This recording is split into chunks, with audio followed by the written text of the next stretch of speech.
ॐ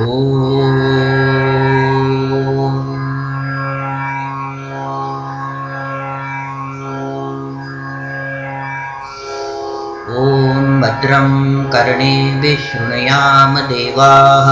भद्रं पश्येमाक्षभिर्यजत्राः स्थिरैरङ्गैः सुष्ठुवासस्तनुभिः व्यशेम देवहितं यदायुः ॐ स्वस्ति न इन्द्रो वृद्धश्रवाः स्वस्ति न पूषा विश्ववेदाः स्वस्ति नस्तार्क्ष्यो अरिष्ठनेमि स्वस्ति नो बृहस्पतिर्दधातु ॐ शान्तिः शान्तिः शान्तिः ॐ लं गणपतये त्वमेव प्रत्यक्षं तत्त्वमसि त्वमेव केवलं कर्तासि त्वमेव केवलं धर्तासि त्वमेव केवलं हर्तासि त्वमेव सर्वं खल्विदं ब्रह्मासि त्वं साक्षादात्मासि नित्यं ऋतं वच्मि सत्यं वच्मि अवत्वं माम् अववक्तारम् अवश्रोतारम् अवधातारम् अवधातारम् अवानुचानमवशिष्यम् अवपश्चात्तात् अवपुरस्तात् अवोत्तरात्तात् अवदक्षिणात्तात् अवचोर्ध्वात्तात् अवाधरात्तात् सर्वतो मां पाहि पाहि समन्तात् त्वं वाङ्मयस्त्वं चिन्मयः त्वम् आनन्दमयस्त्वं ब्रह्ममयः त्वं सच्चिदानन्दाद्वितीयोऽसि त्वं प्रत्यक्षं ब्रह्मासि त्वं ज्ञानमयो विज्ञानमयोऽसि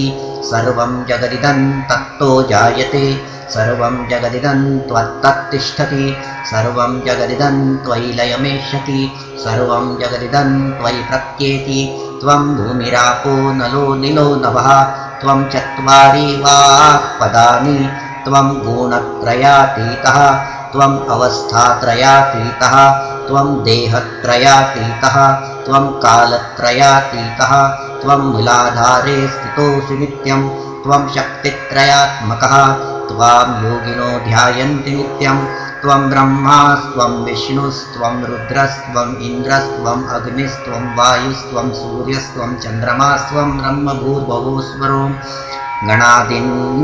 पूर्वमुच्चार्य वर्णादीन् सदनन्तरम् अनुस्वारः परतरः